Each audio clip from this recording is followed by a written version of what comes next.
Are you the type of guy who cuts your plywood with a handsaw and gets so tired halfway through the cut they can't make it? Or maybe you have a small shop and you struggle to cut your plywood with your scroll saw, knocking over things. Or perhaps maybe you out in the backyard and use a tape measure to get all tangled up in it. Oh my. Well, maybe you have a string line and a nice little saw, but somehow it just never comes out right.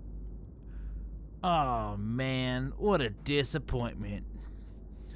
Or maybe you're the type of guy who fumbles around with some clamps with a straight edge, still to make your cut, and your cut still comes out a little wonky. Or on the opposite end of the spectrum, maybe you're just crazy enough to cut your plywood with a lathe. Oh my god. Or maybe you're the kind of guy who tries to get a straight line from a circle. Sometimes things just don't work out. Do you dream of having an expensive track saw in your shop someday so you can tear down plywood, or even having a really expensive panel saw? Or maybe perhaps someday you'll be rich enough to have a CNC cut your plywood while you sit in your shop eating tiny sandwiches?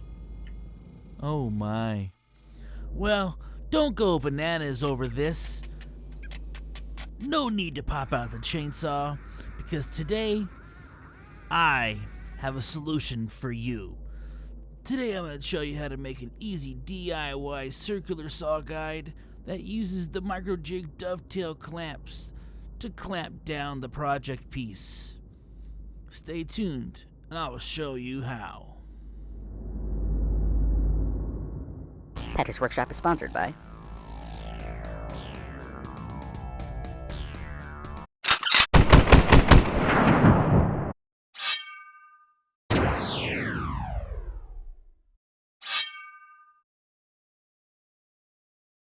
So I'm about to start a big project using all of this plywood, and I don't really have any way to break down the sheets. So I got some scrap MDF laying around, big 1/4 inch piece and a big 3/4 inch piece. So today we're going to make a circular saw guide. This circular saw guide will be pretty easy to make.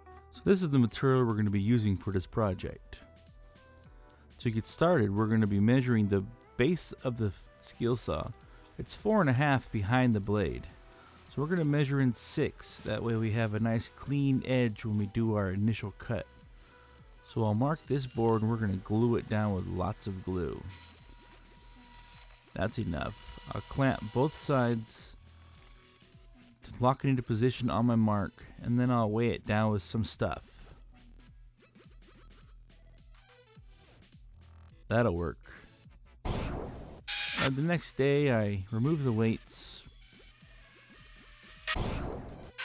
remove the clamps, and the first thing we're going to do is run a cut to make our zero clearance, holding it firmly against the fence, and make one smooth continuous cut all the way down our guide, creating a zero clearance.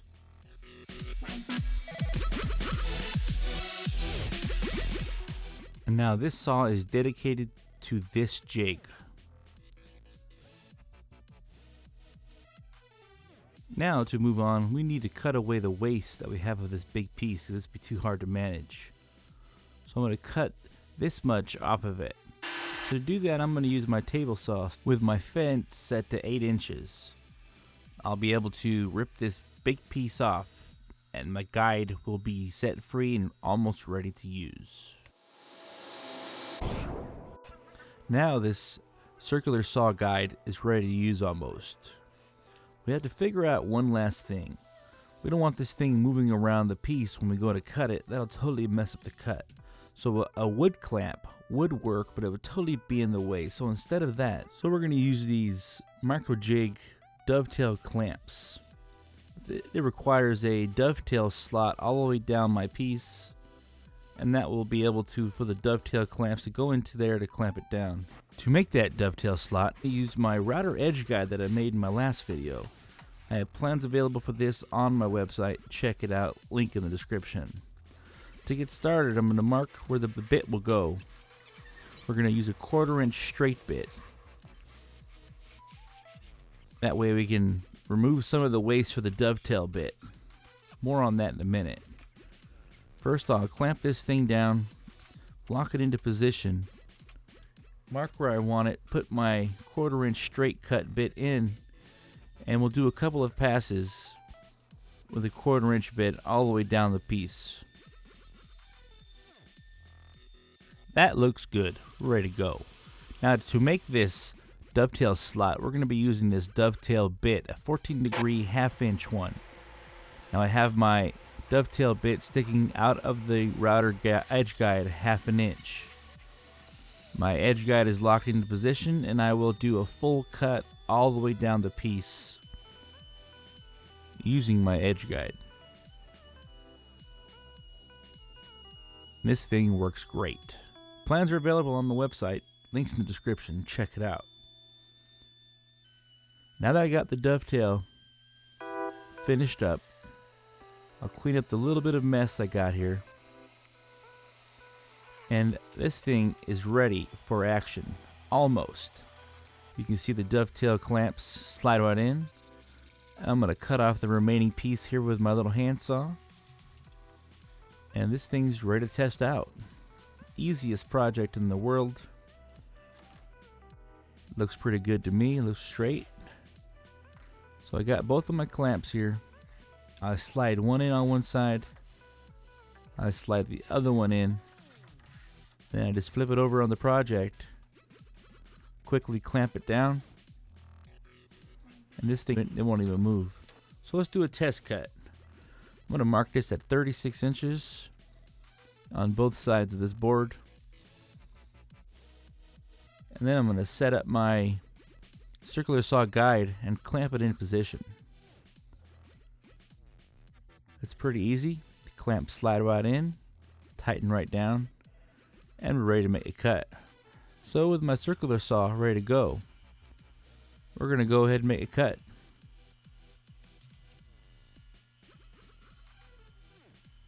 This is real time, no fast forward. I'm actually holding the camera as I'm cutting it. And there we go. Piece released.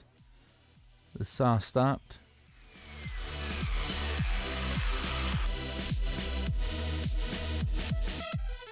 Ooh. Let's go ahead and check this with a square and see how it looks. That is on the money. Time for a Patrick Quit tip. Well, be sure that when you're using your circular saw on a circular saw guide, that the blade is square with the table, and that your nut on the front is locked down really tight. To test and make sure your blade is square, use a square. Put your square right on the table and check it with a blade. Yep, that one's square. This has been a quick tip from Patrick. Well, this project's all done and ready to use. The clamps will stay in position when you put your plywood underneath of it or slam this thing against the wall or whatever. So get out in your shop and make one of these. I also have plans for the router edge guide available on my website. Check it out. I'll leave a link in the description. I'd like to thank everybody who helped me out with this video. They're great guys, and here they are to introduce themselves. Hey, what's going on, everybody? My name is Jared Hildebrand. My friends call me Doc. You can too. Anyway, in the beginning of this video, I played the part of the hand tool guy. As you can see, that's not really what I have going on here. Anyway, I have a channel here on YouTube. You should go check it out. Patrick said he's going to put a link in the description, so that'd be cool if you did. And I wanted to thank Patrick, too, for letting me come and play along. I had a lot of fun. All right, everyone, take it easy. Hi, I'm Charles Deering, and you can find me at woodenvisions.com or here on YouTube at Charles Deering Scroll. Hello, I'm Michael Murray with Minor Mike's Woodshop. I make woodworking videos on YouTube. Please check out the link down below to visit my channel. Thank you. I'm Eloy. YouTube channel is Askahela Woodworking. Website is Rockin' Woodworks. All the links down below. Hey, I'm Chad from the Man Crafting channel. Thanks for watching. You can find me here on YouTube. The links are down in the description. Hiya, Steve Twydale here. You can find me here on YouTube and across all social medias under the name Temple Boy Turnins. Hi, I'm Jamie from JP Woodwork. You can find all my stuff on YouTube at JP Woodwork, Twitter and Instagram at JP_Woodwork. I'm also 1/5 of the Makers International podcast, found at makersinternationalpodcast.com, and my website is jp-woodwork.com. Thank you very much. Hello, I'm Mike Fulton with MF Woodshop. I've been making weekly woodworking videos here on YouTube for about 4 years. I got plenty of videos and plenty of content. My video link is in the description below. My name's Drew from the Ox in the Shop YouTube channel, where I do all kinds of woodworking projects, from wooden sunglasses to jigs used daily in the shop. If you want to check out my channel, links down below. Go check everything out. Also check out all the rest of the guys that are in this video. Great content that everyone puts out. And I know what you're thinking. Where's my beard at? I don't got one. And contrary to popular belief, you do not have to have a beard to be a woodworker. This is Javier Unzueta. Look for me at javi.com, that's javi.com, or you can find me on Facebook or YouTube under Javi's Woodshop for all your comedic and woodworking needs. Have a great day. Hey y'all, my name is Mark Lindsay from Mark Lindsay CNC. I make instructional and project videos for the absolute CNC beginner. You can find a link to my channel down in the description box below. I'm David from Portal Woodworks. Come check me out over on YouTube, Facebook, Instagram, and Twitter, all under the same as Portal Woodworks. Thank you. Have a nice day. Thank you guys. Thanks so much for helping me out. Well, I appreciate you all watching. Please share this video with your grandma. Please, if you're still watching, shoot me a thumbs up. That really helps me out big time. If you're new here, please subscribe to my channel. I got lots more awesome content, projects, and other stuff on the way. Well, that does it for me today. Visit my website for more information on all the tools that I used today and everything else. PatchesWorkshop.com. Thank you.